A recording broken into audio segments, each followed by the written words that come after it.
Hola, ¿cómo están? Bienvenidas y bienvenidos a una nueva clase de Historia del Arte de la Biblioteca del Congreso de la Nación. Mi nombre es Anabela Sánchez y hoy estoy en el salón oficial en el Palacio del Congreso, en un marco maravilloso para hablar de un tema que, debo decir, la clase de hoy me divirtió particularmente armar, porque tocaba hablar de Revolución Francesa. Y yo con el tiempo voy encontrando mucho placer en llenar esos, digamos, intersticios que quedan vacantes, ¿no? Digamos, veníamos hablando de pintura francesa, veníamos hablando de pintura inglesa, ahora toca hablar de revolución y es como si un poco agarráramos un ladrillo y lo colocáramos por acá. Bueno, ¿qué hay en el medio? ¿Puede haber una liaison entre pintura, arte y demás de distintos lugares y un hito histórico como este? Hoy armamos uno. Entonces, se me ocurrió que podíamos empezar a través de los salones, a través de los cuales vinculamos lo que venimos viendo y que elegantemente nos depositen hablar de Revolución Francesa. Por cierto, me acompañan un par de piecitas que tienen que ver con nuestro tema de hoy. Digamos que es Revolución Francesa, pero también unas palabritas para Revolución Industrial también vamos a compartir. Bien, para entrar entonces y hacer nuestra liaison, nosotros estamos arrancando con algo que ya conocemos. Así, sobre eso montamos otras cosas nuevas, ¿eh? De Joshua Reynolds habíamos compartido en su momento este retrato de las señoritas Waldegrave que se expuso en el Salón de 1781. Y justamente ahí arrancamos, en ese salón. Porque, bueno, una pregunta muy interesante. Yo creo que cualquiera de nosotros hace casi cualquier cosa teniendo en mente el para quién. Si yo tuviera que armar un currículum, ese currículum lo tengo que hacer ad hoc para aquel objetivo que tengo y me quiero dirigir a otro lugar y hago un currículum diferente para tal otro lado, ¿no? Si yo voy a hacer una pieza de ropa, tal vez tenga que tener en mente, por ejemplo, distintos tipos de cuerpos, según mi clientela. Yo tengo que pensar entonces en quién está del otro lado. Y esto lo digo porque cuando hablamos nosotros de arte, el año pasado surgía una y otra vez la pregunta de para quién estaban hechas las obras artísticas. Y en ese momento, la habíamos compartido, era para el que la encargaba, su familia, su círculo más o menos cercano y punto.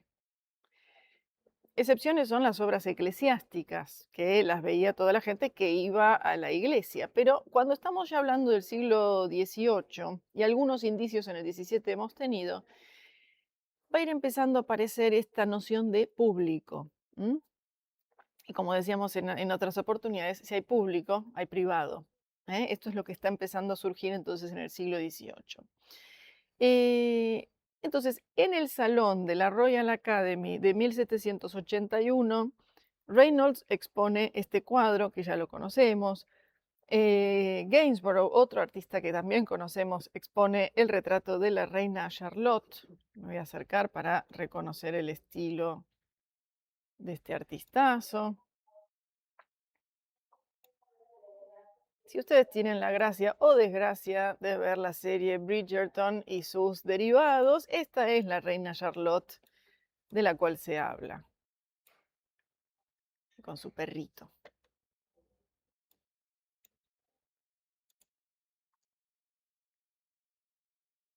O sea, estamos recuperando algunas nociones de la Grand Manner inglesa, la manera de pintar, que es lo paralelo al rococó, a ese rococó que empieza a teñirse de formas cada vez más neoclásicas, lo que llamaríamos ese estilo Luis XVI.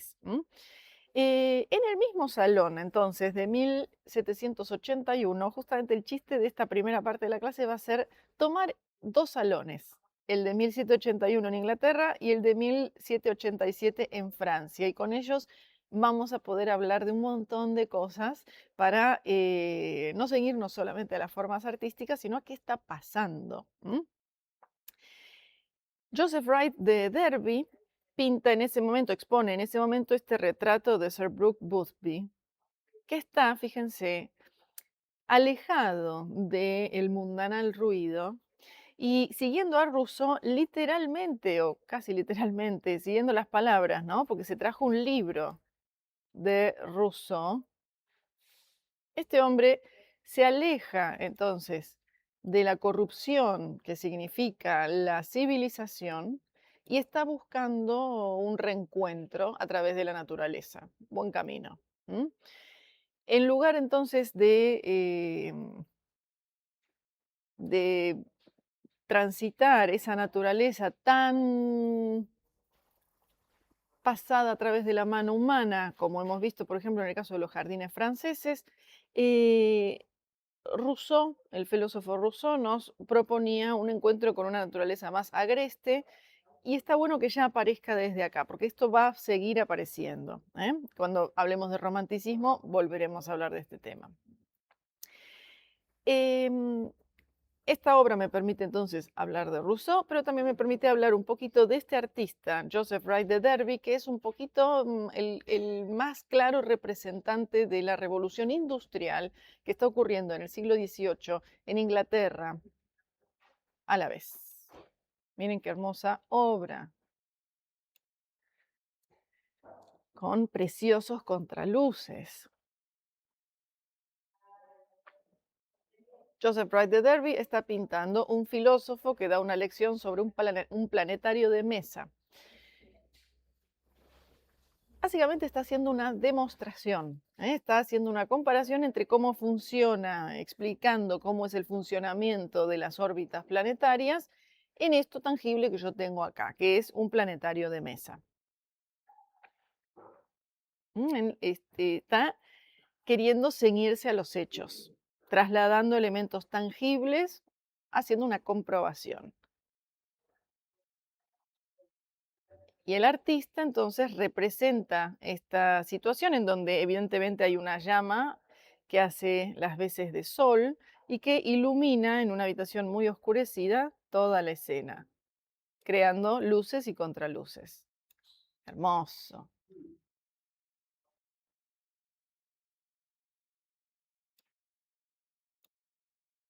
Este es el mismo artista que veíamos recién. Y esta es una maravilla de obra. Experimento con un pájaro en una bomba de aire o bomba de vacío, en donde primero la vemos de lejos. Allá hay una ventanita hacia la derecha. Estamos de noche, el ambiente está oscurecido. Sin embargo, parece haber algún tipo de reacción, algo que de donde brota la luz, ahí en el primer plano, en el centro, y un grupo de gente se reúne en torno de un científico que está haciendo una vez más una demostración que parece angustiar mucho y tienen razón a las nenas. Este señor, fíjense, con un gesto amable, trata de reconfortarla. ¿Qué está pasando?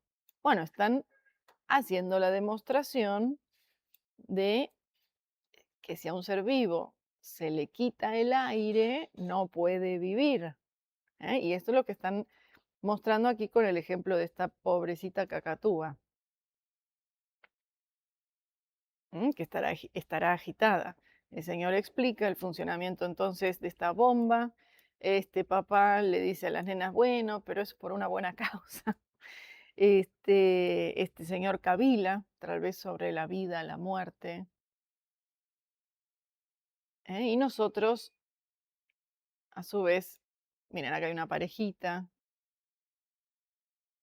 y gente que admira entonces esta demostración. Entonces este señor, Joseph Wright de Derby, un artista que creo que no es de los que aparecen en las colecciones de libros artísticos, ¿no? Por ahí un libro sobre Reynolds yo me encuentro, pero de este artista quizás menos, y qué injusto, ¿no? Este artista que nos acerca a inquietudes científicas que están ocurriendo en simultáneo.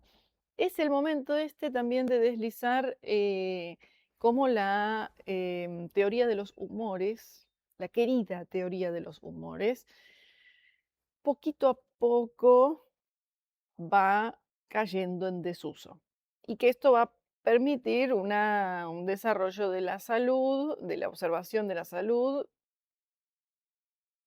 con una base más científica. Y esta otra maravilla es del mismo artista. Fíjense que en un ambiente con arcos que me remiten a una Edad Media, me encuentro a un alquimista buscando la piedra filosofal. Y buscando, buscando, encuentra algo que lo tiene muy sorprendido. Fíjense el contraste de luces. Estos son seguramente asistentes. Están con una lucecita mucho más tenue.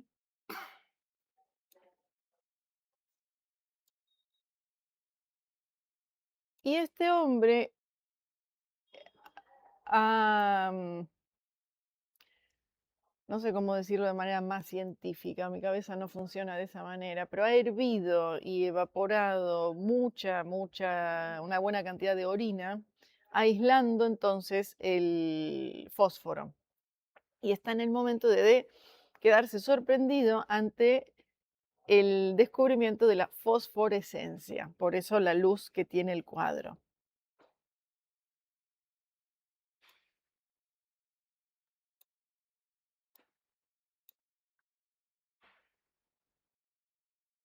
Hermoso. Entonces, fíjense que estamos otra vez, ¿no? En un contexto ambientado desde una religión medieval, buscando la piedra mágica que me permitirá convertir X cosa en oro, la piedra filosofal, este hombre hace una especie de hallazgo científico. Y esto es lo que nos muestra entonces este artista.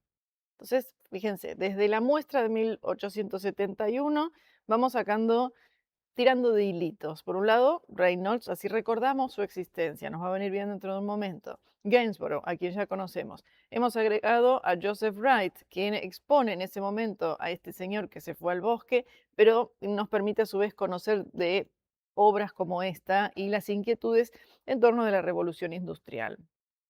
Y hablando de eso, ¿se acuerdan de Josiah Wedgwood, que había sido retratado por Reynolds hace poquito? Bueno, ¿por qué lo incluimos la vez pasada? Para traer qué lo hace famoso a este hombre. Él era alfarero y diseñador. Y lo que lo hace notable en la historia es el desarrollo de la cerámica Wedgwood, donde acá tenemos una muestra, literal, porque si le damos vuelta a la vasijita tiene el sello de Wedgwood. Era de mi bisabuela, estas dos piezas.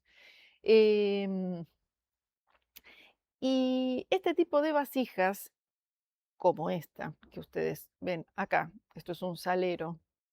Como ven, será un cuenco para la sal y con una cucharita levantaríamos la sal. No tenía los agujeritos como estamos más bien habituados. Está desarrollando una estética novedosa que no tiene nada que ver ni con el rococó ni con la Grand Manner, sino que es una estética que se relaciona claramente con el arte greco-latino antiguo, con la estética de los camafeos, pero además,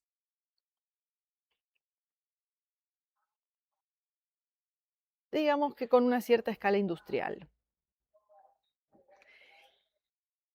Inglaterra, en la segunda parte del siglo XVIII y hasta más o menos 1830 aproximadamente, está desarrollando su primera revolución industrial. Ya en la segunda parte del siglo y hasta 1914 aproximadamente, que es el inicio de la Primera Guerra Mundial, ahí hablamos de la segunda revolución industrial. ¿Qué veo de revolución industrial acá? ¿Cómo posibilita esto? Bueno, el uso de moldes, el uso de grandes hornos, el uso de moldes, como les digo, para este tipo de cerámica celeste y de moldes también para hacer estas figuras en relieve que luego yo voy a adherir y que van a tener una coloración diferente, con un estilo entonces particular y con un desarrollo que requiere una cadena de trabajo. Contrastemos la cerámica Wedgwood con la porcelana de Sèvres, por ejemplo, la Rosa Pompadour que habíamos compartido nosotros. La cerámica Wedgwood no pretende imitar, como si la loza de Delft quería imitar a la porcelana china, la, eh, la cerámica Wedgwood habla per se, renuncia a los ornamentos dorados propios del rococó y en todo caso su fuente de imitación es otra. Miren, a la izquierda tenemos una vasija antigua, romana, que cuando hablamos de arte antiguo la analizamos, que se llama vasija Portland. A la derecha, Wedgwood, con la reproductibilidad técnica que posibilita el trabajo de un material como es la arcilla, eh, va a facilitar la propagación de piezas como esta que, bueno, permitirá que gente relativamente pudiente tenga su propia copia de la vasija Portland en su casa, con mucha finura en el desarrollo. Y estamos hablando, miren, en la que tenemos la vasija Portland en sí, hablamos de vidrio. Les describo la técnica rápidamente. Tenemos una vasija hecha de vidrio negro azulado que metemos dentro de vidrio blanco, el cual vamos a tallar dejando solamente las partes que hoy vemos en vidrio blanco, imitando la estética de los camafeos de piedra, en donde usamos los distintos colores de ciertas piedras, como por ejemplo la ágata, para crear este contraste entre un fondo oscuro y figuras en blanco, ¿no? Y además este artistazo que hizo esta vasija, artista desconocido, usa a su favor el tallar la piedra, perdón, el vidrio blanco, creando transparencias. Entonces, esta piedra luce más oscura porque es más delgadita la pared de blanco y deja ver un poquito de ese negro azulado de fondo. Y creo así niveles. Por ejemplo, las alitas. Casi no hay blanco acá, han retirado casi todo. Cuando yo paso a mirar el trabajo en la vasija Wedgwood, esa transparencia, por supuesto, disminuye. Estamos hablando de arcilla, no estamos hablando de vidrio, pero el trabajo es sumamente fino. Sin embargo, ejecutado con moldes. Y esto permite que haya mucha mayor cantidad de ejemplares. Así que trajimos a Wedgwood en su momento para hablar de Reynolds, para conocerlo como retratista. Lo volvemos a traer a Wedgwood entonces como para, a su vez, que este nos permita hablar de la revolución industrial. Qué lindo, ¿no? En cuanto a poder mirar una cosa que realmente no me remite visualmente a mi concepto de revolución industrial y sin embargo poder acercarme a ello. Ahí tengo una placa diseñada por John Flaxman, que fue una figura muy aventajada, muy importante dentro del mundo de la cerámica Wedgwood, un gran diseñador que aquí trabaja las 9 musas con sus diferentes atributos.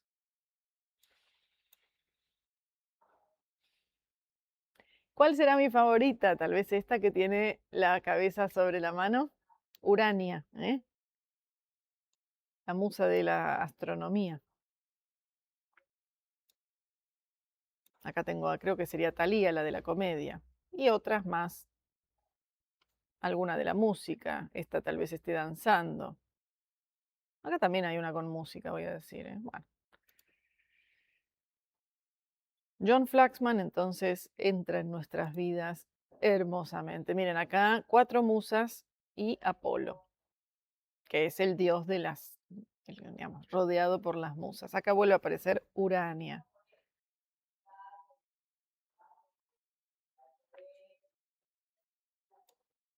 Y hablamos de placas no muy grandes, ¿eh? Qué interesante que esto esté conviviendo entonces con el rococó, porque son idiomas realmente muy distintos. Todavía el concepto de neoclasicismo per se no existe, pronto lo hará. Recordemos que este amor por la antigüedad reside sin dudas en el hallazgo de Pompeya y Herculano en 1738 y 1748. Y otro elemento más que está bueno relacionar con obras artísticas en torno de la Revolución Industrial era, ¿se acuerdan del escandaloso vestido de muselina de María Antonieta? Y que era una reina anglófila. ¿Eh? De hecho, parece que hay cartas entre ella y la duquesa Georgiana de Devonshire que vimos retratada en su momento bueno, tanto por Reynolds como por Gainsborough. Bueno, la muselina, tejido de algodón, intuyo yo que puede haber sido elaborada en Inglaterra, que está en esta primera revolución industrial, desarrollando fuertemente todo lo que sea carbón, que conducirá a las máquinas de vapor y a una, bueno, revolución industrial literalmente. Las comunicaciones a través de vías férreas, caminos de diversa índole y la actividad del algodón importado de un dominio que en ese momento Inglaterra tiene y exprime como una naranja, que es la India. ¿M? Así que probablemente esté María Antonieta vestida con un vestido de muselina hecho en Inglaterra sobre algodón indio, como unos poquitos años más tarde, acá vemos en esta caricatura a todas estas damas vestidas ya con el estilo tipo imperio, con la cintura alta y con las transparencias que la muselina, en este caso, este artista, George Cruikshank, que es un caricaturista muy mordaz, sobre todo de Francia, bueno, está explotando, ¿no? Fíjense, las damas parisinas en vestimenta de invierno, están que se mueren de frío. Pero lo que es moda no incomoda, así que van muy así como prácticamente desnudas. Bueno, esa vestimenta, todas estas estampas que vemos que tienen los vestidos, son fruto de esta revolución industrial inglesa. Por cierto, qué tocados raros. Y juguito extra, ingleses que se burlan de franceses. La burla y la mutua. Se trata de una potencia en expansión, Inglaterra, Francia también, eh, y que chocan, chocan, chocan. En breve vamos a ver alguna imagen también al respecto. Así que damas parisinas.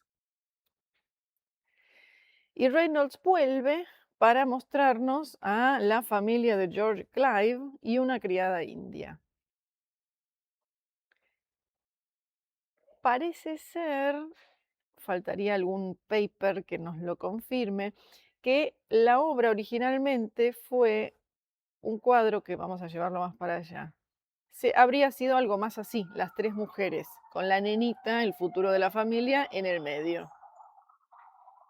Y que luego George Clive, que era un comerciante que en algún momento hace base en India, pide ser incluido y entonces cosemos un rectángulo extra de tela al cuadro ya pintado y lo agregamos.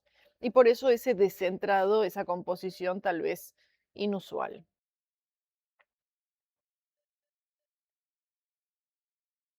Pero sin dudas quería traerla para hacer otra mención más al dominio de Inglaterra sobre el subcontinente indio y la explotación económica, ¿no? Sí, no solamente hablamos de Revolución Francesa, sino también de Revolución Industrial.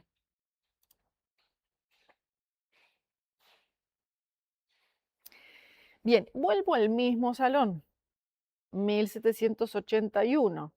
En ese momento, Johann Sofani, que lo habíamos mencionado hace algunas clases, un par de clases me parece recordar, un artista alemán activo en Inglaterra en estos momentos, pinta y expone en 1871, y dale con 1781, la dislexia, este retrato de la familia Sharp.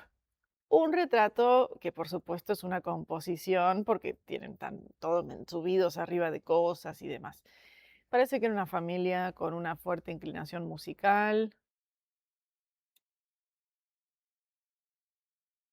Miren qué gentilmente este señor le sostiene la partitura a la señora que está tocando algún, no sé, clavicordio, algo.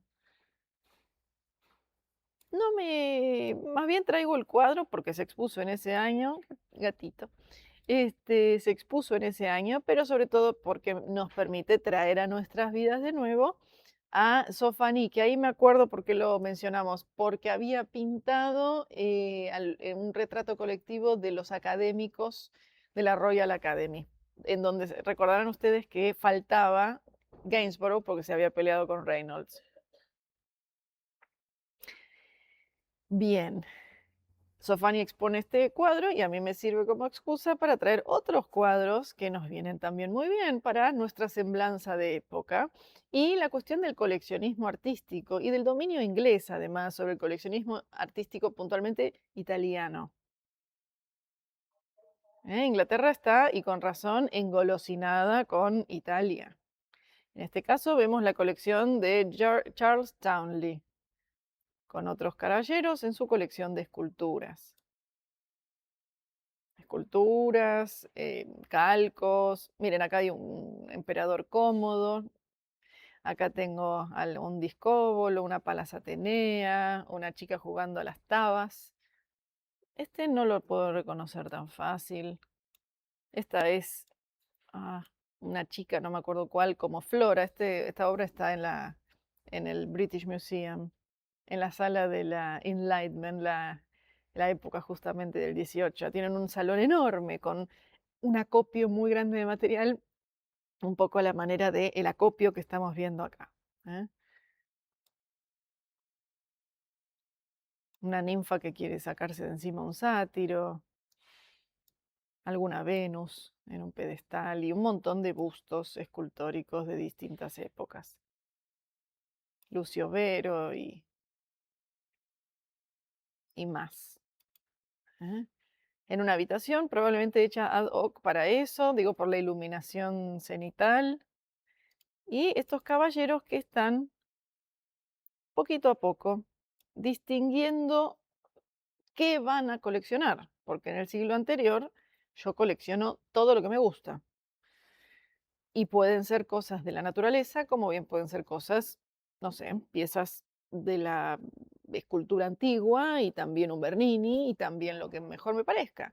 Y en cambio acá estamos viendo ya esa especialización que cuando nosotros vayamos abriendo estas colecciones poquito a poco al público, van a ser el germen para, por ejemplo, que no se nos mezcle un museo de ciencias naturales con un museo de bellas artes, que son las europeas. Porque si quisiéramos exponer cosas de otras culturas, no las encontramos ahí, las encontramos tal vez en un museo especializado de tal cosa o hasta de etnografía. ¿M? Y esta es una genialidad, una hermosa obra de Sofani, que viaja a Florencia por pedido de los reyes ingleses que no pueden viajar y entonces mandan a su artistazo para que les traigan la imagen de, por ejemplo, la tribuna de los Uffizi. Es un salón, creo que es octogonal, que está dentro de Galería Uffizi y que tiene un montón de cuadros. Y Sofani incluye otros que no estaban en esa sala. Y un montón de diletantes del arte que hablan, por ejemplo, de la Venus de Urbino,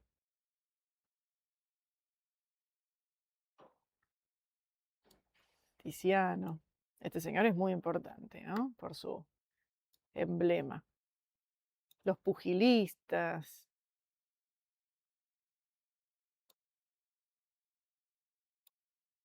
una Venus púdica.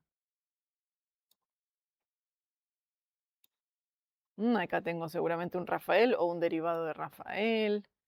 Acá tengo Rubens. Fíjense qué hermoso. Estos cuadros de cuadros son realmente muy divertidos. Cuando hablamos de Rubens, recuerden que lo habíamos mencionado. ¿Se acuerdan que teníamos estos 4 tulipanes que nos mencionaban, nos quiere decir que 2 abiertos, 2 cerrados, que 2 de estas personas están vivas y otras 2 son homenajeadas en todo caso. Este salón está decorado con madreperla y ahí se ve en la parte superior. ¡Ay! Se me fue. A ver, volvé. Ah, sí. Otro Rubens, Perugino, más Rafael y esculturas variopintas. Rafael otra vez.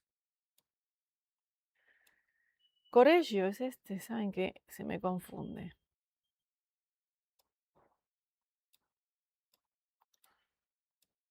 Y múltiples piezas escultóricas como Eros y Psique.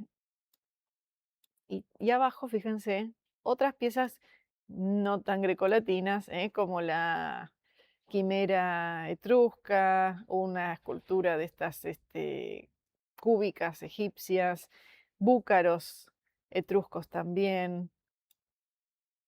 Hermosa pieza, realmente hermosa obra esta de Giovanni.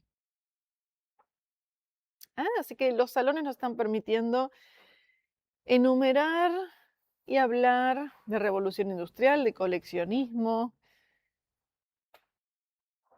¿Y qué más? A ver. Aquí aparece otro artista, Gilbert Stuart, que expone en 1781. Acá, esta es una obra 3 años posterior, retrato de Reynolds, así. Entra a través de Reynolds. Conocemos la existencia de Gilbert Stuart y este señor Gilbert Stuart en ese año expone en el salón oficial, en el salón en la Royal Academy, el retrato de Benjamin West, que es otro artista.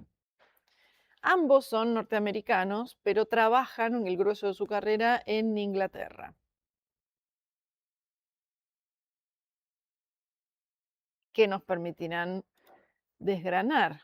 Bueno, que Gilbert Stuart es el autor del retrato inconcluso de George Washington, que va a ser la inspiración para múltiples otros retratos de Washington, inclusive los que aparecen en los dólares. Su imagen se basa en esta que está acá. Me permite mencionar la independencia norteamericana, estadounidense. Benjamin West, a su vez, también va a ser el artista que representa, y esta la vamos a usar dentro de un momentito, una otra obra inconclusa que representa el Tratado de París, en donde en París se reúnen una delegación estadounidense y una delegación inglesa, y allí firman el reconocimiento de la independencia norteamericana. Ahí reconozco a Franklin vestido de oscuro en el medio. La delegación inglesa no quiso posar, así que hasta ahí llegó el cuadro.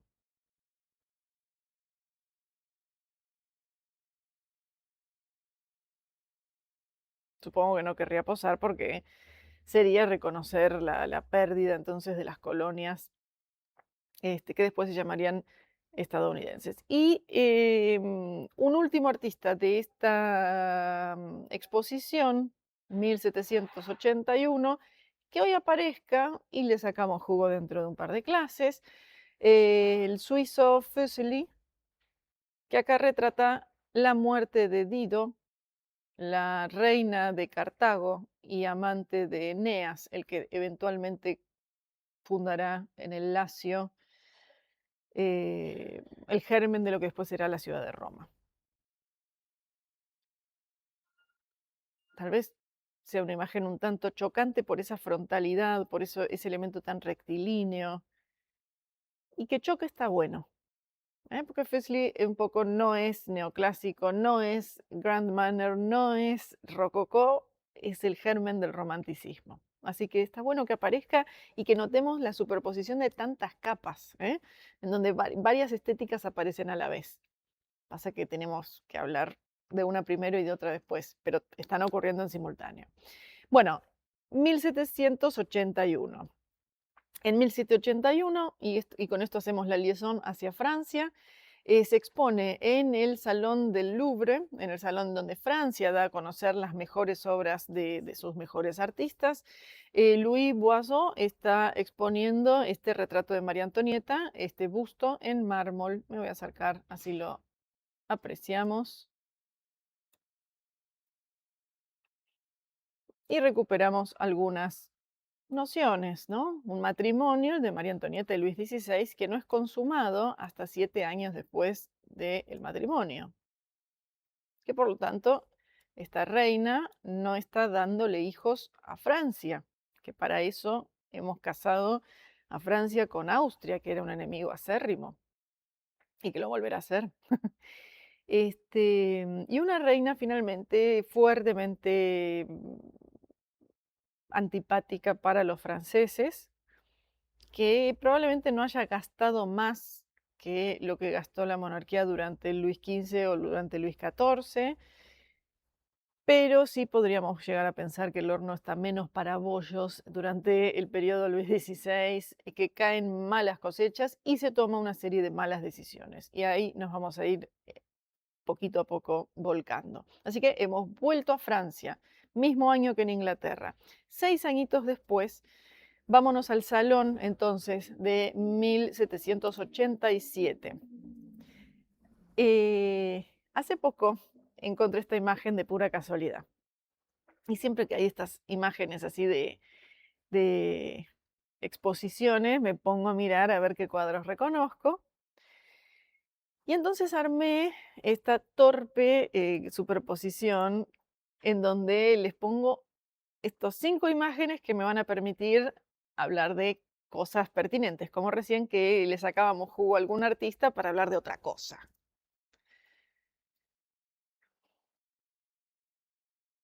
Me voy a acercar un poquín y después ahora las vamos a ver de más cerca. Sobre la izquierda tengo un paisaje de ruinas. ¿M?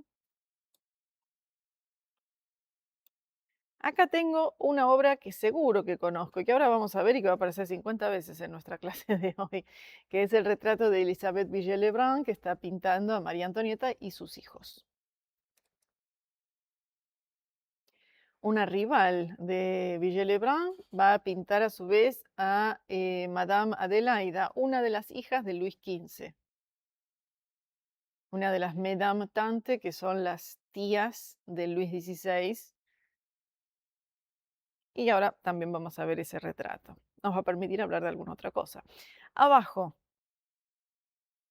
tengo a Jacques-Louis David y la muerte de Sócrates. Así entra David en nuestras vidas. Y acá tengo a Joseph-Marie Bien, que conocemos, ahora lo vamos a recordar, pintando la despedida de Héctor y Andrómaca. ¿Bien? Entonces estas 5 imágenes nos van a permitir hablar de más y mejor de la época y aprecio de paso cómo la gente hace sociales, charla, se pasea. No veo mucha gente contemplando cuadros, voy a decir, acá sí, estos. Y sobre todo el tema de la colgada. ¿eh? Cuadros más pequeños más cerca, más como es lógico. Cuadros gigantes allá arriba. Y por lo que pinta cuadros necesariamente los gigantes son de grandes temas, así que los temas importantes aparecen representados en gran formato. Esa concordancia entre la grandiosidad del tema y la grandiosidad de la tela en la cual yo voy a pintar.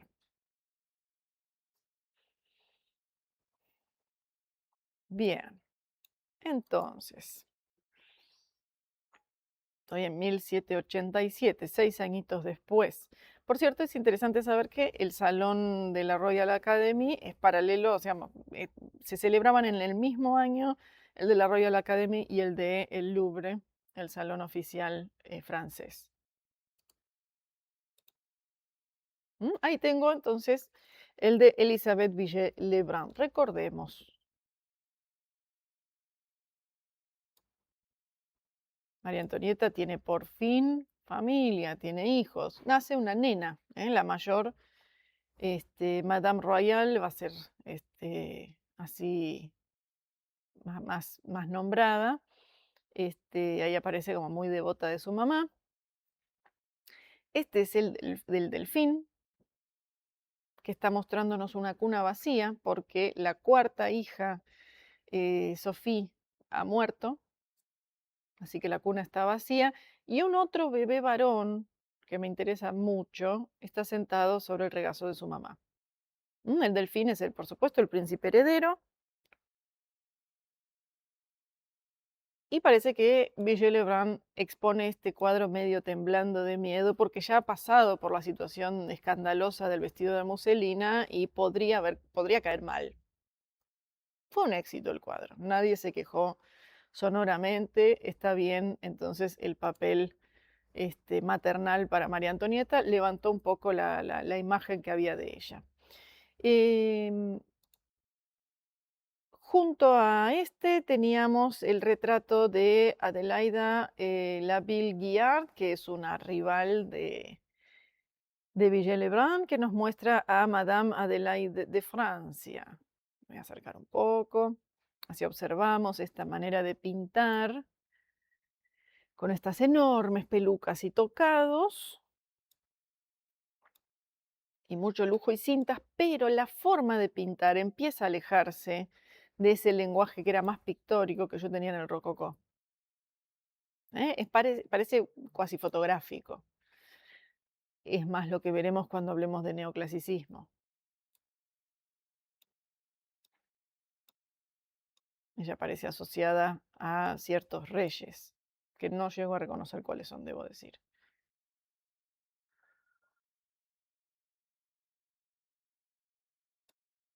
Así que una de las tías de Luis XVI.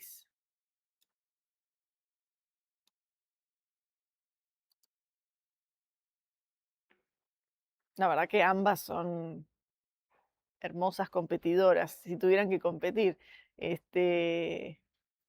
La Ville Guiard y Villiers Lebrun.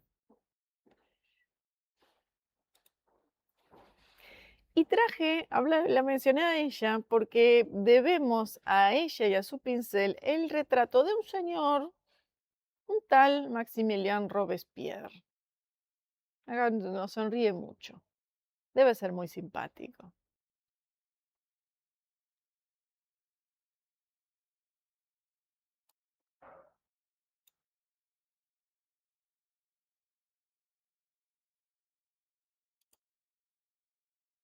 Es de 1790, ¿no? Pero estamos ahí.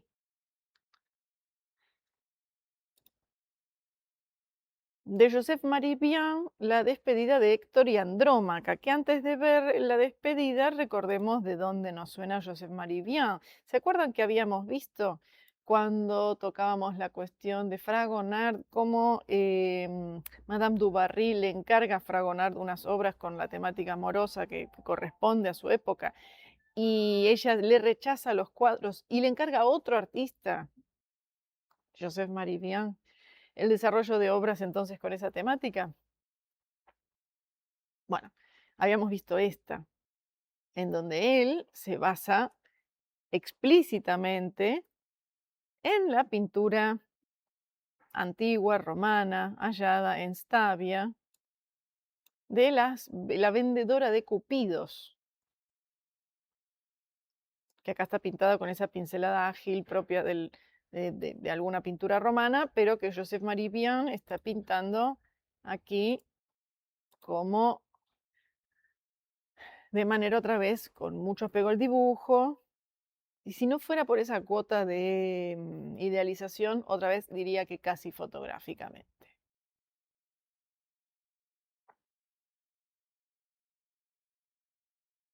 Vuelvo con Joseph Maribian y su obra de 1787, La despedida de Héctor y Andrómaca. Él saluda a su bebé, ella le dice, la verdad que no me parece una gran idea que te vayas a esta batalla, la guerra de Troya. Y todo seguramente está puesto en torno de la muralla troyana porque efectivamente no fue una gran idea, no le quedaba igualmente otra a Héctor que pelear. porque bueno, él va a morir en la guerra, su hijo va a ser arrojado desde la muralla, por eso la muralla aparece ahí, y Andrómaca va a ser esclavizada.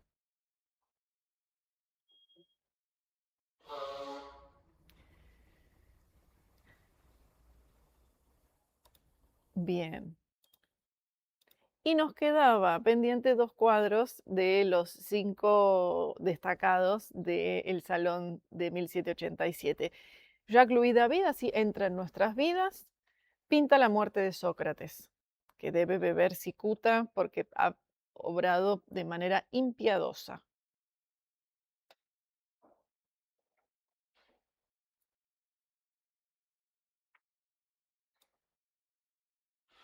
Todos lloran, le alcanzan una copa que está hecha con cerámica romana de terra sigillata. Y esto me parece muy lindo, porque si algo va a distinguir al neoclasicismo, es que este nuevo clasicismo tiene fuentes documentales mucho más ricas que clasicismos anteriores. Entonces, donde Poussin, que también fue un clásico, pero un siglo y medio anterior, hubiera puesto tal vez, invento, una copa de su propia época, por decir algo. David, en cambio, tiene hallazgos arqueológicos reales que le permiten decir, no, no, le voy a poner este tipo de copita, porque así eran de verdad. Eso es detalle interesante. Y así nos viene bien para ir situándonos para más adelante también. Qué pena cómo lloramos. Este parece ser que es Platón, sentado a los pies de la cama. Y Sócrates entonces dice unas últimas palabras y va a beber la cicuta.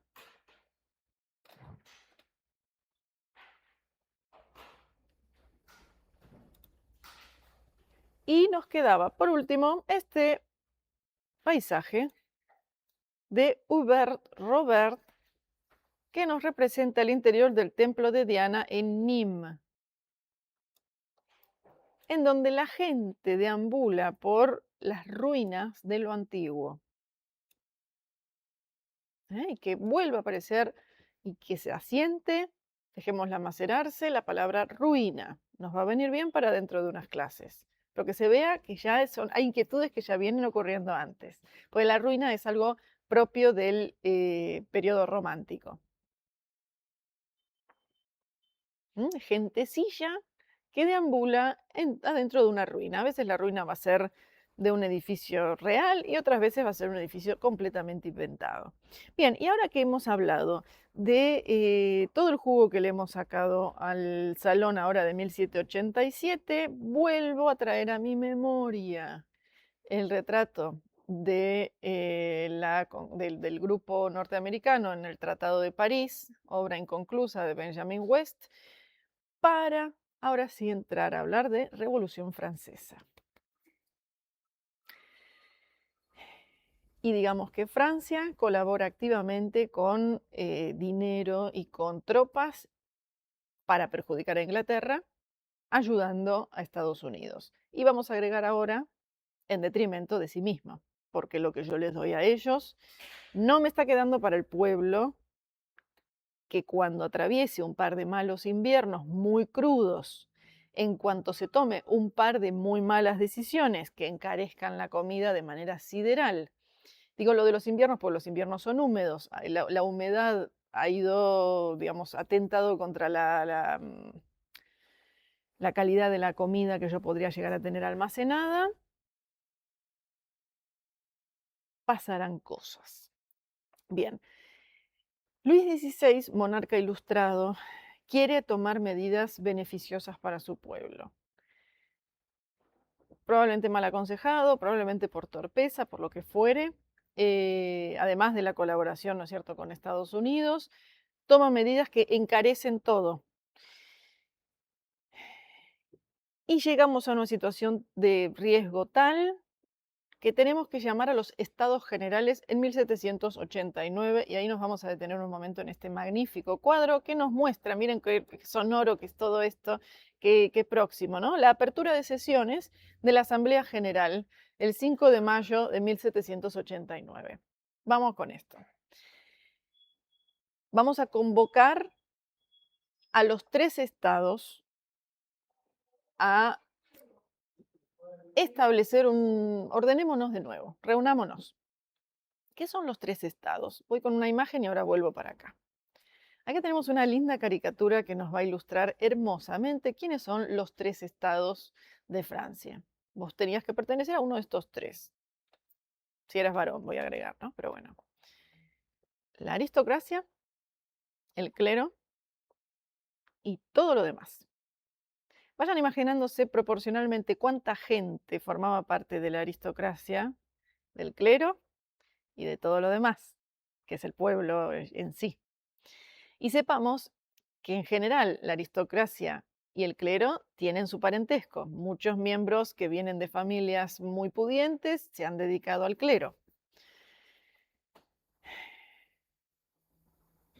¿Qué tal si agregamos que cada uno de estos 3 poderes tiene el 33% de los votos? Inclusive cuando el pueblo, por supuesto que supera en cantidad, con creces, largamente la cantidad de miembros reales de ambos poderes que están arriba de la espalda del pueblo. Entonces, fíjense que el clero y la aristocracia van muy contentos sobre la espalda del pueblo y esto es lo que nos está mostrando esta caricatura. Entonces, los 3 estados se reúnen. Ahí tengo al rey. Yo intuyo que esta debe ser María Antonieta. Vamos a verla. El rey y María Antonieta. Este es un cuadro que no es de la época, ¿eh? Por supuesto, ustedes ven la fecha, 1839. Es posterior y probablemente sea una recreación, pero nos viene bien de todas maneras para ir situando algunos actores. Aquí tenemos a un señor que está declamando algo. Vamos a mencionar su vestimenta, ¿no? Que tiene esta chaqueta. Yo la verdad debo reconocer que no conozco los nombres, pero sí voy a decir el nombre de esta pieza de vestimenta. Se llama culotte. Y no es el culotte que vemos hoy en las lencerías. Se trata de una especie de calza corta por debajo de la rodilla que empleaban los hombres. Este señor, que puede ser el ministro de Economía, Necker, está dirigiéndose a toda esta gente. Veo acá a muchos religiosos. Este debe ser entonces el estado eclesiástico. Allá, del otro lado, con todos sus distintivos, con estas estrellas, con todo lo que vemos, con sus bandas. Esto es seguramente la aristocracia. Bueno, algunos testigos, damas, algunos caballeros que están mirando qué es lo que pasa. Y en primer término en la imagen tenemos al tercer estado, los representantes del pueblo. Uno de ellos, yo intuyo que porque estos son rostros específicos, me parece a mí, debe ser ese tal Robespierre que habíamos visto retratado hace un momento.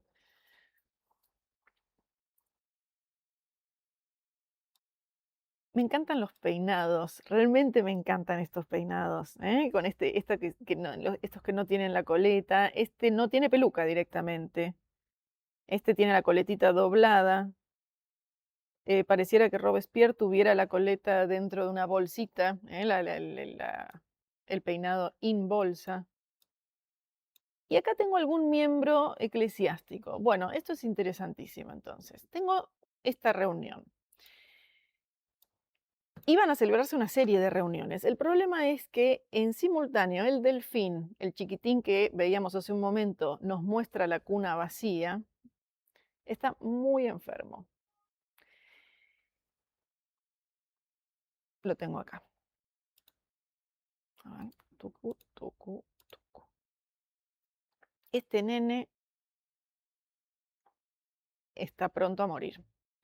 Y los reyes, habiendo convocado los estados generales, dicen, por 2 meses vamos a cerrar estas reuniones y nos vamos a dedicar al luto, porque el delfín ha muerto. El nuevo delfín ahora va a ser este otro chiquito que tenemos acá. El tercer estado va a decir, Es gravísima la situación, no tenemos tiempo que perder, queremos seguir reuniéndonos. Y pero ustedes no se van a reunir sin los otros dos cuerpos. Nosotros nos reunimos igual, dice el tercer estado. Entonces se dirigen a reunirse en un sitio. Ahora vuelvo con esta imagen. Se van en Versalles, donde se celebraban todas estas reuniones, van a reunirse en donde les toca, que me voy a acercar, me tomé el trabajo de rastrear dónde era. Era acá. Acá es donde tendrían que haberse reunido, en la rue de la Asamblée Nationale, en la Avenida de París. Acá tendrían que haberse reunido.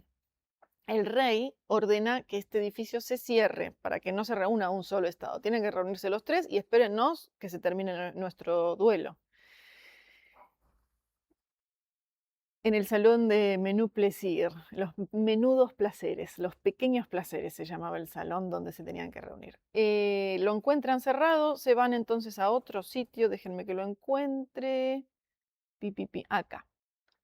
A la salle de jeu de paume, a la sala del juego de pelota. Una cancha de tenis, o un antepasado del tenis en realidad, que tenían de la cual disponía la monarquía. Se reúnen ahí. Y entonces ahí sí voy al cuadro de recién. Aquí tenemos al tercer estado, bajo la lluvia. Van al salón de menú plaisir a ver si se pueden reunir de todas maneras ahí. Ahí les dicen, no podemos abrirles. Ustedes verán dónde se reúnen. Y entonces se van a trasladar a la sala de juego de pelota. Una obra, esta, en la que el artista Jacques-Louis David, cuando hablemos de David, que no estamos hablando de David, ahora nos estamos dedicando a la historia del momento, desde el arte siempre, la vamos a analizar, ¿no? Pero una obra que estamos viendo acá en estado de boceto. Iba a ser un cuadro monstruosamente grande, que nunca se llega a realizar del todo, porque ahora, a partir de ahora, los eventos van a ir dándose cada vez más rápido, más rápido, más rápido, más rápido, para cuando David en algún momento diga, bueno, terminé el boceto, me voy a poner a pintar el cuadro, esta situación es muy otra, es muy distinta, se han peleado muchos entre ellos, así que ese cuadro no va a llegar a terminarse. Bueno, sin embargo, vamos a la historia, nos reunimos en la sala del juego de la cancha de pelota o la sala de la cancha de tenis, también se conoce, y ahí el tercer estado y algunos miembros del clero y algunos miembros de la aristocracia que se han ido y que se unen a ellos, juran que no van a dejar de reunirse hasta tener una constitución.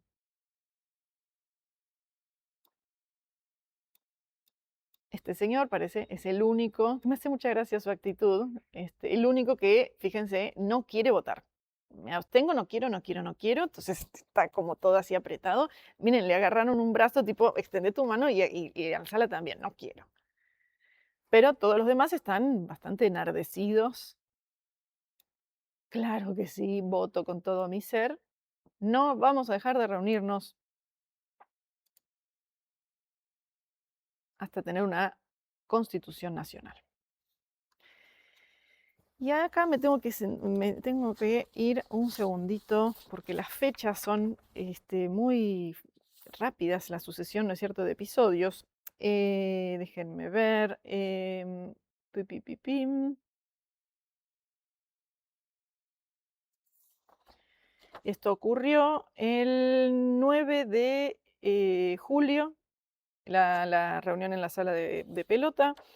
El 13 de julio, un grupete armado por parte de Luis XVI intenta aplastar este movimiento que empieza a ser un poquito alarmante. Y el 14 de julio, la cosa estalla. Ocurre la toma de la Bastilla. ¿No suena? La Bastilla era un edificio que ya no existe justamente porque fue conquistado y derribado por esta furia popular. Era una prisión, una antigua fortaleza que funcionaba como prisión para presos políticos. Voltaire, por ejemplo, estuvo preso en su momento en la Bastilla, había muerto mucho antes igual, ¿no? Ataca entonces el pueblo la Bastilla como símbolo de la monarquía y lo tira abajo. Inicia entonces hoy, 14 de julio de 1789, la Revolución Francesa y comienza un cierto éxodo de aristócratas y de gente vinculada a la aristocracia. Por ejemplo, Elisabeth Vigée-Lebrun en algún momento, no digo hoy, el 14 de julio, pronto, Elisabeth Vigée-Lebrun dice, yo estoy muy ligada a la monarquía, mejor sería bueno que me vaya de acá. Así que ya sabemos que se va de Francia. Inicia la Revolución Francesa. Unos días más tarde, y pongo esta foto de manera simplemente ilustrativa, bien hermosamente rococó Luis XVI, unos poquitos días más tarde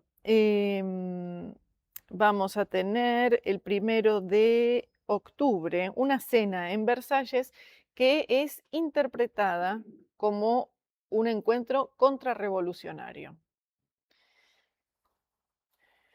Y entonces esto desencadena que entre el 5 y 6 de octubre ocurra la marcha a Versalles, donde un enorme grupo de parisinos, principalmente mujeres, van caminando desde el 1 hasta el 5, entonces, a Versalles a exigir pan, eh, y que no haya más, digamos, fuerzas contrarrevolucionarias, no haya intentos contrarrevolucionarios por parte de los reyes. Em, Esta es la marcha entonces de Versalles. El 6 ocurre la invasión de las habitaciones reales, en donde ahí estamos viendo la habitación de María Antonieta. Ella era una figura particularmente atacada, particularmente odiada, María Antonieta. Entra la turba dentro de Versalles y María Antonieta va a lograr salvar su vida huyendo a través de esa puertita que tenemos ahí,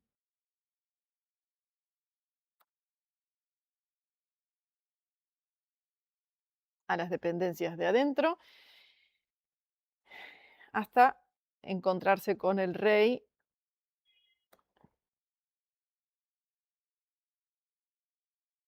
escena que tenemos inmortalizada en este otro cuadro de un artista húngaro en 1870. Siempre a través del arte vamos a ir mostrando episodios históricos. Vemos que Luis XVI está derribado sobre una silla, mirando como previendo un poco el futuro, los nenes lloran, el pequeño delfín, la Madame Royal, damas, esta probablemente sea la hermana o esta, ¿no? Una hermana, Madame Elizabeth, hermana de Luis XVI, María Antonieta pálida, mira cómo unos pocos guardias intentan obstruir el ingreso de la revolución.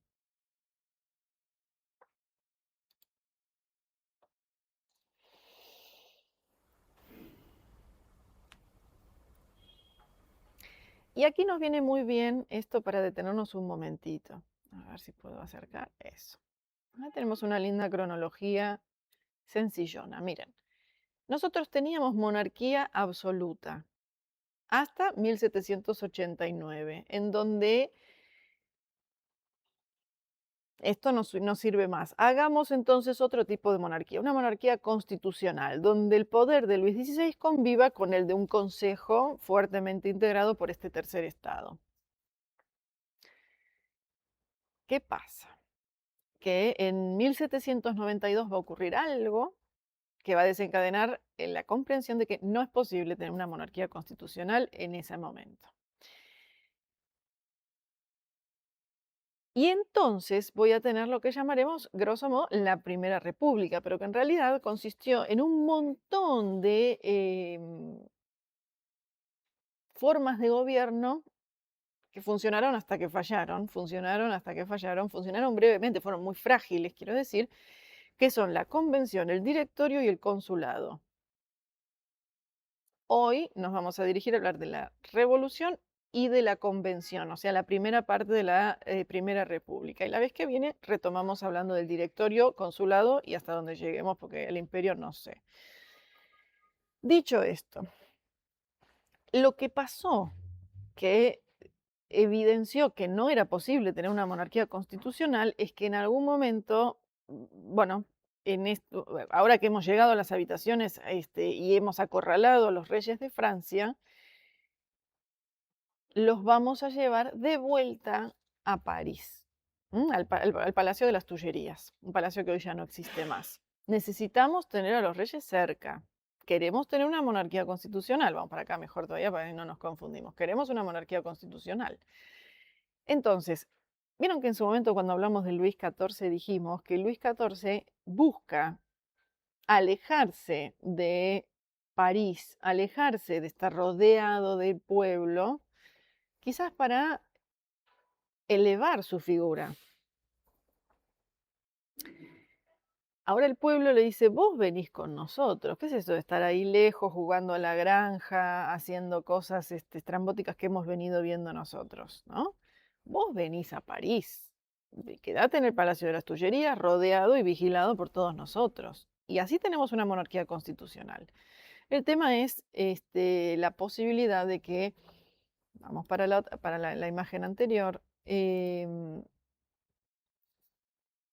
que los reyes van a empezar a pensar, ¿podemos volver a lo que teníamos antes, que estábamos mucho más cómodos nosotros? Entonces, en ese intento de restaurar la monarquía absoluta, es que la familia real, disfrazada, se sube a un carruaje y huye de París con destino, pretende llegar a recibir ayuda austríaca, por lo menos cruzar la frontera. Pararon, o los paran, en una localidad que se llama Varennes.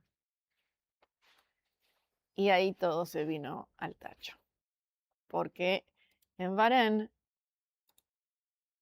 los reconocen. Un señor dice, este señor me parece sospechosamente parecido a la imagen que tengo en la moneda de todos los días. Es la imagen de mi rey. Es el rey de Francia. Está huyendo, está buscando asistencia por parte de Austria. Recordemos que ella era una reina de origen austríaco. Y con un ejército austríaco van a venir a invadir Francia y reventarnos a todos. Así que acá queda en evidencia que no puede haber monarquía constitucional, no con Luis XVI. Así que ahora la familia va a volver a las Tullerías, pero los aires han cambiado. Obra de Thomas Falcon Marshall, 1854. Imagínense ese regreso de la familia real entrando en París, rodeados de gente que según alguna crónica nos dicen que los recibe con el más absoluto silencio. Y vos vas atravesando, escuchando los cascos de los caballos a lo largo de las calles, rodeado de pueblo que te mira con una cara. Uy. ¿Terminó la Revolución Francesa? No, sigue. Ya vamos a anunciar cuándo termina. Todavía estamos, digamos, por supuesto, en el durante. Después vamos a instalar una forma de gobierno, la primera, que es la convención, y ahí veremos qué tal nos va. Inicia la República Francesa. Ya no puedo tener una monarquía constitucional, hablamos de la República, y con la República el gobierno de la convención. Bien, acá estoy en 1792. En 1792 la Asamblea ya se ha convertido, como les decía, en convención nacional. Asambleas puede haber muchas, convención una sola. Esta convención ya no es negociadora como la Asamblea. Y en 1792, a ver si tengo la fecha, el 10 de agosto de 1792, había habido un intento anterior, hay un ataque primero a las Tullerías y después la toma de las Tullerías unos días más tarde, en donde mueren todos los guardias defendiendo a la familia real y entra entonces todo el pueblo, ahora con reyes que ya saben que son claramente enemigos. 1792. No tenemos fecha, no tenemos artista en esta imagen, pero vemos a la reina haciendo frente con sus hijitos muy acongojados. El hijo menor, el hijo varón tiene un sombrero muy particular, es un gorro frigio, rojo, se trata de simbología de la revolución. Ella tiene una escarapela tricolor, esta es Madame Elizabeth. Tanto María Antonieta como Madame Elizabeth van a ser guillotinadas eventualmente, ahora vamos a ir por ese caminito. Después vemos qué pasa con este nene, después vemos qué pasa con ella. El pueblo ha entrado, se burla de la reina, no hay, digamos, manera de remontar la situación. ¿A dónde vamos entonces? Luis XVI brinda por la salud del pueblo, se pone la escarapela, es irremontable.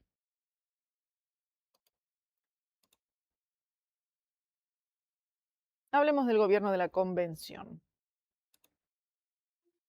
Para empezar, mencionemos que la Convención va a crear un nuevo calendario, lo que llamamos un calendario republicano. Porque hay un fuerte anticlericalismo, como ahora vamos a ver, y en ese anticlericalismo no puedo empezar a contar el tiempo a partir de antes o después del nacimiento de Jesús. Tenemos que partir de otra cosa. El día 1 va a tener que ver justamente con la Revolución Francesa. Los meses van a cambiar de nombre según las estaciones. Vendimiario, brumario, frimario, nivoso, pluvioso, ventoso y así.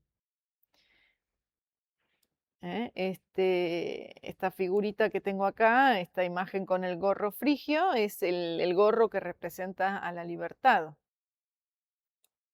Otro día nos metemos con la cuestión simbólica de la libertad.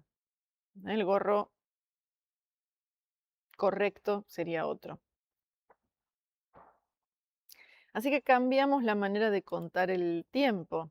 Y ahí va a brillar especialmente Maximilien Robespierre, un abogado, ahora aparece por fin, un abogado que va a ser brillante y que va a ser elegido como representante del pueblo en esa reunión de los Estados Generales de 1789. Estaba ahí presente ahí en el cuadro que lo teníamos. Eh, que va a ser una figura altamente popular y que va a ir adelante en 2 años, que es 1793-1794, que es lo que se llama el gobierno del terror, con mayúscula. Hagamos del terror la orden del día.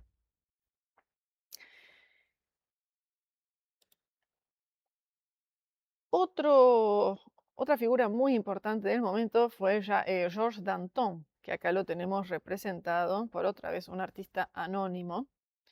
Todos ellos son del ala más radical. Habían varias posibilidades. ¿Qué hacemos? ¿Cómo nos gobernamos si no lo hacemos a través de una monarquía? Había posibilidades. ¿Qué hacemos con el rey? ¿Lo perdonamos? ¿Le imponemos una pena, pero no la muerte? ¿Le hacemos juicio o no? ¿Lo ejecutamos sumariamente? Se decide hacer un juicio. Otro señor también importante en este momento, y todos al principio están del mismo lado, pero después van a ir oponiéndose entre sí hasta que alguno de ellos sobrevive, después vemos qué pasa, es el periodista Jean-Paul Marat. También muy popular, tiene periódico donde publica que se llama El Ami du Peuple, el amigo del pueblo, en donde enardece a las masas. Básicamente, si aparecías en una lista publicada por Marat, ibas a la guillotina. Esto es el gobierno del terror, un gobierno jacobino, esto quiere decir, digamos, fuertemente antimonárquico.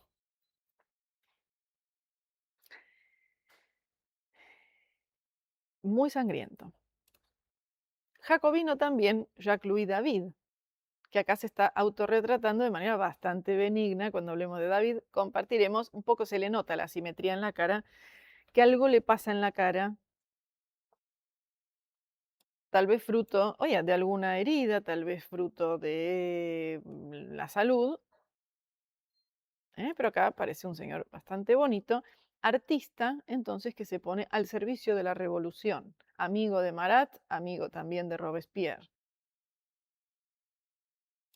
Y David nos hace un boceto, un esquema muy sencillo de 1792, para probablemente algún cuadro que nunca verá la luz, nunca se hace, Luis XVI mostrando la constitución a su hijo el Delfín, cuando todavía queríamos hacer una monarquía constitucional.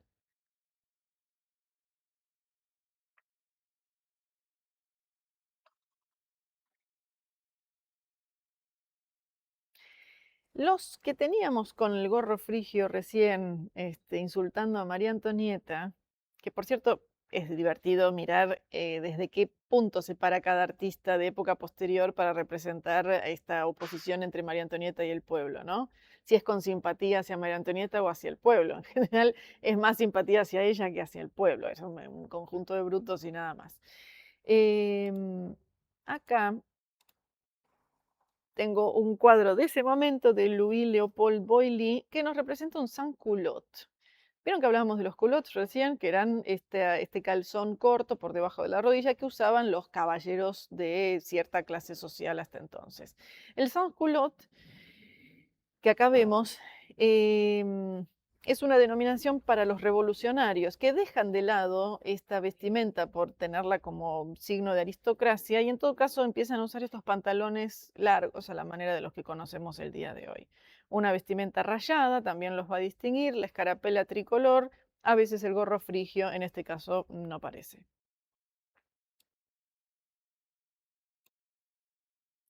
Liberté ou la mort. La libertad o muerte. Con una figura de enorme escala dentro del cuadro. Bueno, en este gobierno entonces, que llamamos el terror dentro de la Convención Nacional, no toda la convención es terror. Después viene una reacción al terror. ¿Eh? Durante el periodo del terror vamos a separar a la familia real, vamos a ponerla prisioneras, ya no en las Tullerías, en la torre del Temple, como vemos usted acá, está aislado entonces Luis XVI, otra vez un cuadro pintado a posteriori.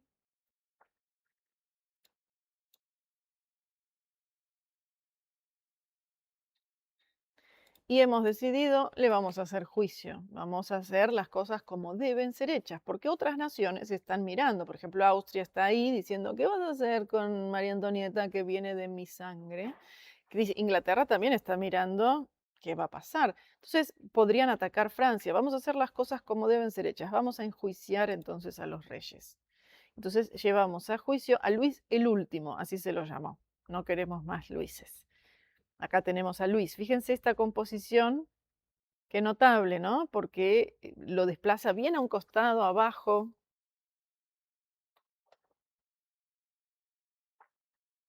Mucha gente que está ahí participando como testigos. Van a descubrir una caja metálica con una serie de correspondencia antirrevolucionaria de Luis XVI y digamos que ya no hay forma de, otra vez, no es posible la reconciliación.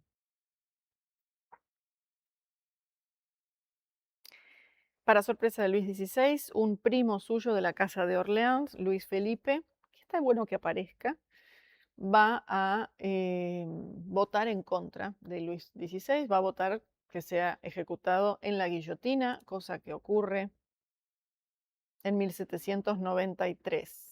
A ver si tengo chin, chin, chin. El 21 de enero. La muerte en la guillotina nos parece muy cruenta, pero en ese momento era una manera bastante más limpia de morir que muchas otras que pudiera haber. Así que ha sido guillotinado el rey. Ahí tienen una estampa inglesa en donde la sangre de los mártires clama venganza. Ha caído la cabeza de Luis XVI. Había mucha... imagínense, ¿no? Otras monarquías mirarían esto diciendo, ¿qué hacemos? Que no nos pase nada parecido. Hubo mucha inquietud y mucho deseo también de ayudar, por eso Francia va a entrar durante el periodo de la Convención en guerra con el extranjero, en particular con Austria y después con Prusia. ¿Mm? Poco tiempo después, vamos a decir, no sé si tengo la fecha, el propio Luis Felipe de Orleans va a ser ejecutado en la guillotina también. No se salva. Y tampoco, por supuesto, María Antonieta. Ahora vamos con María Antonieta. Marat, el periodista que habíamos mencionado, acá retratado por David a la hora de su muerte, ya vamos a hablar de esto la próxima vez, es asesinado en su bañera. Él tenía un problema en la piel que hacía que si no estaba metido en el agua todo el tiempo le picaba mucho la piel, así que allí es donde lo encuentra una girondina, que es un, bueno, por supuesto no tan extremista como los jacobinos, aunque bastante extremista como vemos acá, que lo apuñala. Muere Marat y vemos que David es capaz de embellecer a cualquiera, porque el retrato de Marat que vimos antes con Vendrán conmigo no lo beneficiaba mucho. Así que en 1794 muere Marat, ha muerto María Antonieta, ya murió, ¿saben que se me va?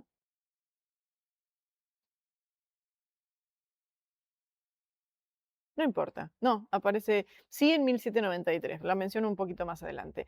¿Se acuerdan de Madame du Barry? Es ejecutada también.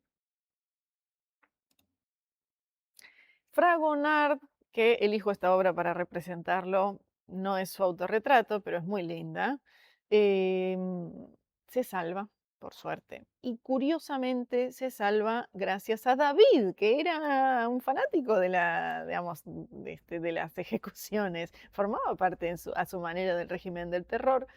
Este señor pudo haber, o sea, fue interrogado porque bien, formó parte del grupo que tenía mutuo beneficio con respecto a la aristocracia y por suerte para él, David intercede para que se salve Fragonard. Así que murió de viejito. Y durante el periodo del terror también, no solamente cambiamos, abandonamos la religión, y ahora les voy a contar otra cosa, abandonamos el calendario, sino que también los edificios eclesiásticos, muchos fueron atacados. Ahí estamos viendo algo que nosotros apreciamos cuando vemos arte medieval, periodo románico, que es el complejo de Cluny, un complejo que en su momento fue tremendamente poderoso. Ahí están viendo ustedes la iglesia, Cluny 3 en realidad. De todos estos edificios y de toda la iglesia, que ustedes pueden ver, espero que se entienda, que tiene dos cruceros. Acá veo un brazo de crucero, ahí está el otro. Y otro crucero, y ahí está el otro. De todo el complejo queda de la iglesia solamente un brazo lateral, porque es tirada abajo todo lo demás de la iglesia. Por ejemplo, esto que vemos acá.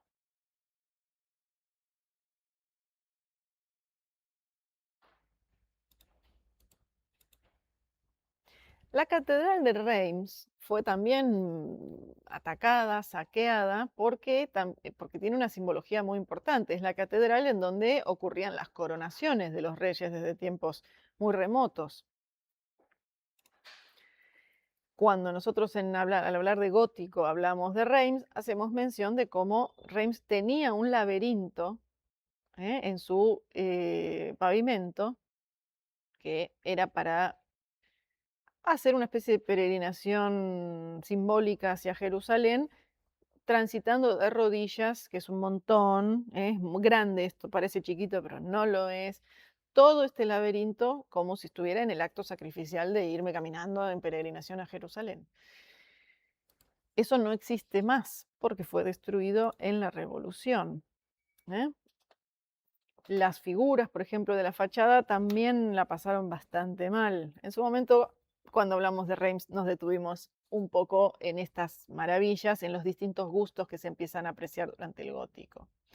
Saint-Denis iglesia relativamente cercana a París, también sufrió mucho porque en Saint-Denis están las tumbas de los reyes y no queremos saber nada con los reyes.